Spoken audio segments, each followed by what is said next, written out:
প্রত্যন্ত অঞ্চল থেকে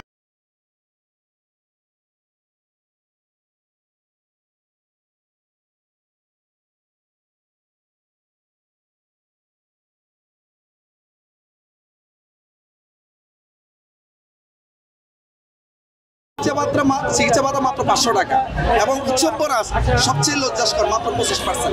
তাহলে 12,500 টাকা উৎসব ভাতা কত দাঁড়ালো? 3,125 টাকা। আপনাদের কাছে প্রশ্ন রইলো, এই আপনাদের মাধ্যমে জাতির কাছে প্রশ্ন রইলো, এই 3,500 টাকায় একজন শিক্ষক কিভাবে তার উৎসব পালন করে? আমরা এই জন্য আমরা বলছি যে পুরো শিক্ষা ব্যবস্থা জাতীয়করণ করতে হবে, কারণ এটা একটা বৈষম্য হয়, কেউ সরকারি কেউ বেসরকারি, একই সিলেবাস, একই পাঠ্য বই, একই সবকিছু, একই দেশ। তাহলে এই দেশে কোনো বৈষম্য চলতে পারে না। একজন শিক্ষার্থী পড়বো 10 টাকা বেতনে, আরেকজন শিক্ষার্থী পড়বো 1000 টাকা বা 500 টাকা বেতনে, এটা হয় না।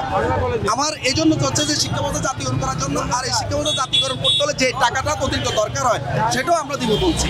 কারণ আমাদের প্রত্যেকটা শিক্ষা প্রতিষ্ঠানে কি আছে, আপনার নিজস্ব একটা ইনকাম আছে এবং বিটা আছে, সরকারি বাসস্থান, সরকারি মানে কি বলে প্রতিষ্ঠানের বিভিন্ন ধরনের ইনকাম সোর্স আছে। এই টাকাগুলো যদি সরকারি কোষাগারে নিয়ে যায় আর যদি জাতীয়করণ, এখানে কিন্তু সরকারি কোনো টাকা খরচ হয় না, অথচ এই টাকাগুলো সিন্ডিকেট বা দালালরা এই টাকাগুলো কিন্তু খাচ্ছে। প্রধান শিক্ষক এবং ম্যানেজিং কমিটি সমন্বয়ে এই টাকাগুলো লুটপাট হচ্ছে।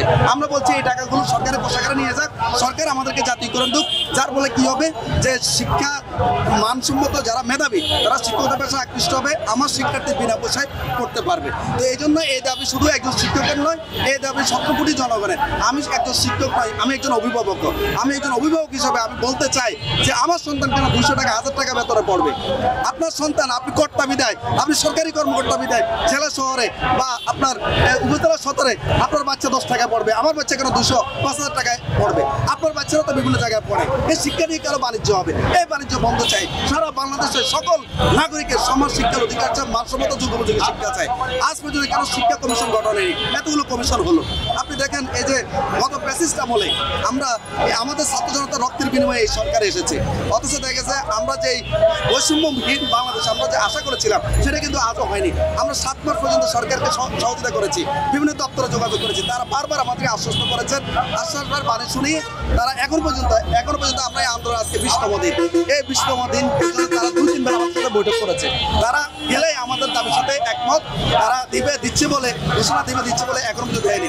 আজকে দেখেন রমজানের 2য় দিনে আমরা এখানে অবস্থান করছি। যদি দাবি আদায় না হয় আমরা ঈদের নামাজ যমুনায় পড়বো। আমরা সেই আশা প্রত্যাশা আমরা ব্যাগ বস্তা গুলে আমরা এখানে চলে আসছি শুধু প্রেস ক্লাবে থাকার জন্য।